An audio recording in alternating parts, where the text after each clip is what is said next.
खुलुमबाय लोगोफोर, नोंथांमोनखौ एनबि ब्रह्म चेनेलाव गोजोन फुंबिलिनि बयनिसिमबो गाहाम हामलायथि बावहरग्रोनाय जाबाय। आं दिनै नोंथांमोननि सिगाङाव सानसेयारि खौरां लानानै फैबावलायबाय। आसा खालामो नोंथांमोनहा खौरांखौ खोनासंनानै मोजां मोनगोन आरो नोंथांमोनहा सानफ्रोमबो फुंबिलि समाव बेबादिनो गोदान खौरांनि आपडेट मोननो थाखाय चेनेलखौ साबस्क्राइब खालामनानै लादो आरो खौरांखौ खोनासंनानै मोजां मोनोब्ला अन्नानै लाइक, शेयार आरो कमेन्टबो खालामनानै होलांब्लानो जाबाय।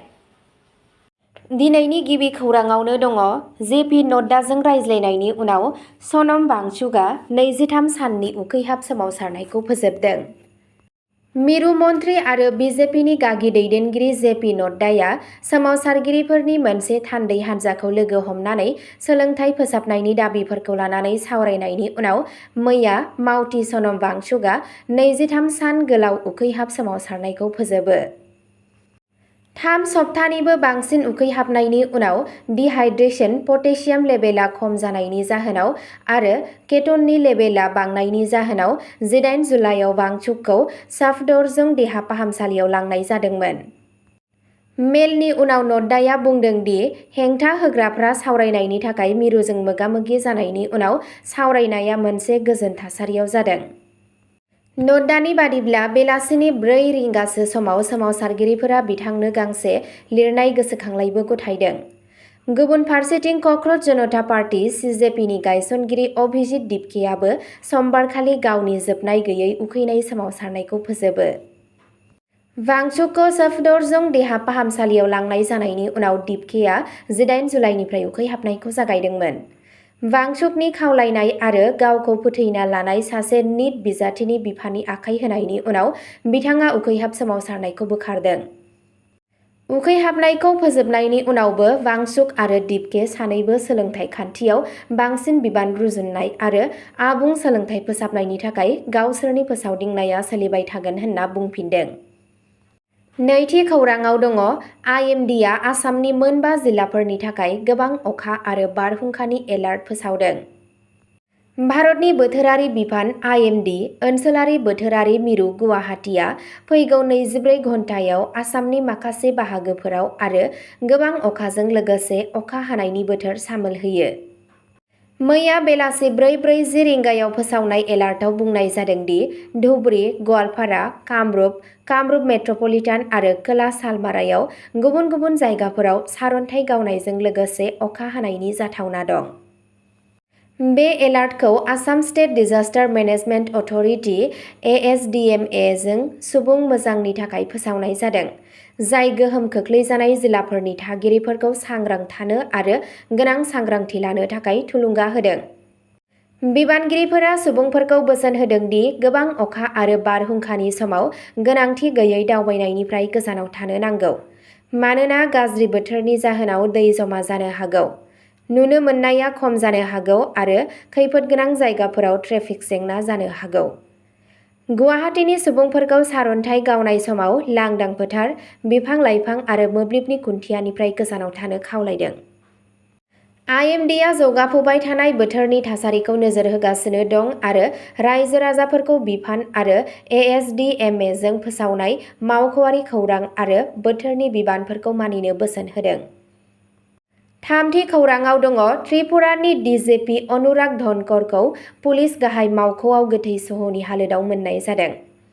1994 बेचनि आइपिएस अफिसार त्रिपुरानि डिजिपि अनुराग धनखरखौ मैया फुङाव आगरतलानि पुलिस गाहाय मावख'आव गोथै सह'आव मोननाय जायो। खौरां मोननाय बादिब्ला धनखरआ गावनि मावख'आरि न'निफ्राय पुलिस गाहाय मावख'आव फैदोंमोन।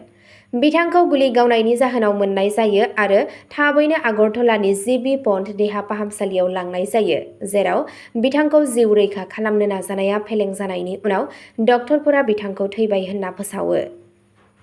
बिथांनि थैनायनि गुबै जाहोनखौ दासिमबो मावख'आरि महरै मिथिनो मोननाय जायाखै आरो पस्टमर्टेम रिपर्ट आरो मावख'आरि नायबिजिरनायनि फिथायखौ नेनानै दं, नाथाय बिथाङा गावनि जिउखौ फोजोबना लादोंमोन होनना सन्देह खालामनाय जादों।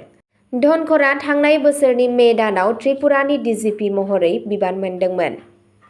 बे समावनो बिथांनि रुंसारि जानायनि जाहोनाव राजखान्थियारि दुंहाव थासारि सोमजिदों आरो बेरेखा कंग्रेस दोलोआ बिथांनि सोमोनांथाव थैनायनि जाहोनफोरखौ मिथिनो थाखाय जुडिसियेल नायबिजिरनायनि दाबि खालामदों। ब्रैथि खौराङाव दङ गाज्रियै गाग्लोबनानै सासे सुबुंनि जिउ खहा आरो बिसिया गोब्राबै जोखोम। बे जाथाया कैरा वांकेम ओनसोलाव फुंनि 2:30 रिंगासोआव जादों, जेराव गाग्लोबग्राफोरा अजद होनाय बादिब्ला न'आव हाबदों आरो बिसि फिसायखौ गोबौ हाथियारजों गाग्लोबदों। जिउ गोमानाय सुबुंखौ 52 बोसोर बैसोनि एन टम्बौ होननानै सिनायथिनाय जादों, जाय जायगायावनो जिउ गोमायो। बिथांनि बिसि 53 बोसोर बैसोनि एन किनाटम्बी देबीआ गाग्लोबनायाव गोब्राबै जोखोम जायो आरो बिथांखौ थाबैनो सिजा देहा फाहामसालियाव लांनाय जायो, जेराव बिथांखौ गोब्राब हालोदाव फाहामथाय होनाय जादों। पुलिसआ टम्बुनि गोथै सह'खौ पस्टमर्टेम आनजाद नायनो थाखाय Jawaharlal Nehru institute of medical sciences (JNIMS) नि गोथै सह'आव दैथायहरदों। पुलिसआ फोरमायनाय बादिब्ला बे गाग्लोबनायनि थांखिखौ दासिमबो मिथिनो मोननाय जायाखै। मोनसे केस रेजिस्टार खालामनाय जादों आरो दायनिगिरिफोरखौ सिनायथिनो आरो नागिरनो थाखाय नायबिजिरनायखौ जागायनाय जादों। पुलिसआ सोलिबाय थानाय नायबिजिरनायाव गासैबो जाथावना एंगेलफोरखौ नायबिजिरगासिनो दं। बाथि खौराङाव दङ आसामनि हाइलाकान्दियाव लुथिनाय, साबाखौ हमदों, 21 ग्राम खावनाय सना मोननाय जादों। हाइलाकान्दिनि नतुनपारा ओनसोलाव थानाय मुंदांखा फालांगिरि आरो बावरघाट पेट्रल पाम्पनि बिगोमा सपन दासनि न'आव सिखाव खावनाय जाथायखौ लानानै हाइलाकान्दी पुलिसआ साबा सुबुंखौ हमनो हायो आरो 21 ग्रामसो खावनाय सनानि गहेनाफोरजों लोगोसे गोबां बिबांनि रुफानि गहेनाफोरखौ बोखांनो हायो। बे जाथायखौ गोजौ थाखोनि नायबिजिरनायखौ नोजोर होनानै पुलिसआ जिल्लानि गुबुन गुबुन जायगाफोराव गोबां सिग्रोमनानै हमनो हायो, नाथाय खावनाय नोगोद रां आरो माखासे गुबुन बेसेनगोसा सनानि गहेनाफोरखौ दासिमबो बोखांनो हायाखै।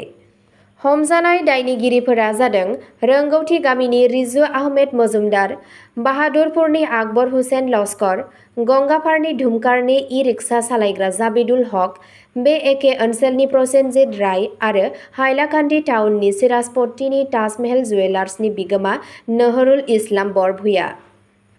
पुलिसनि बादिब्ला दायनिगिरिफोरा सिखाव खावनाय, दायनिगिरिफोरखौ खारनायाव मदद होनाय, खावनाय बेसेनगोसा मुवाफोरखौ बायनाय आरो गारनाय बायदि बायदि खामानिफोराव लोब्बा दंमोन। नायबिजिरगिरिफोरा बुंदों दि नायबिजिरनायाव गोबां गोनांथार सुराग मोननाय जादों। साबा दायनिगिरिफोरखौ समबारखालि हाइलाकान्दी बिजिरसालियाव हाजिर खालामनाय जादों।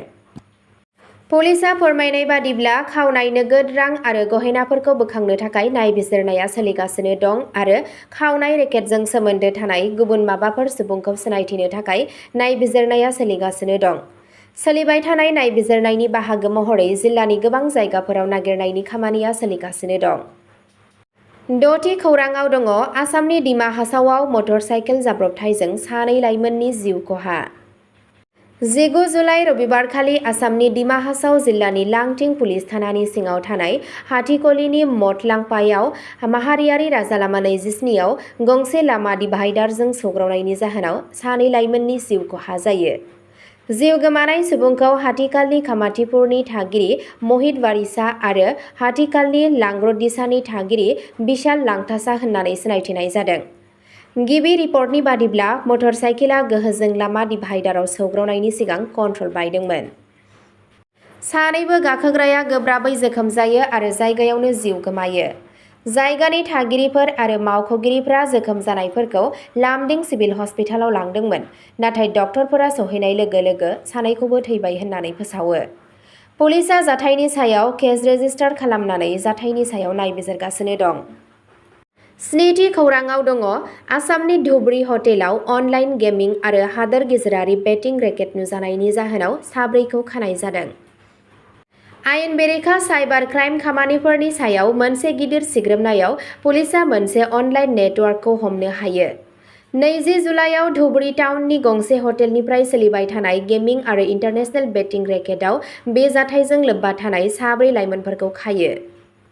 मोनसे सुलुं मोननानै पुलिसनि हान्जाया फुंनि 11:15 रिंगासो समाव एनएच र'डआव थानाय आफ्रिन हटेलनि 57 नं खथायाव सिग्रोमो।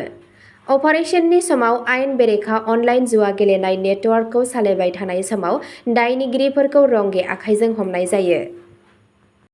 हमजानाय सुबुंफोरखौ 20 बोसोर बैसोनि हारान आली आब्दुल मातिन, हसेन आली आरो 22 बोसोर बैसोनि उस्मान गनी होननानै सिनायथि मोननाय जादों।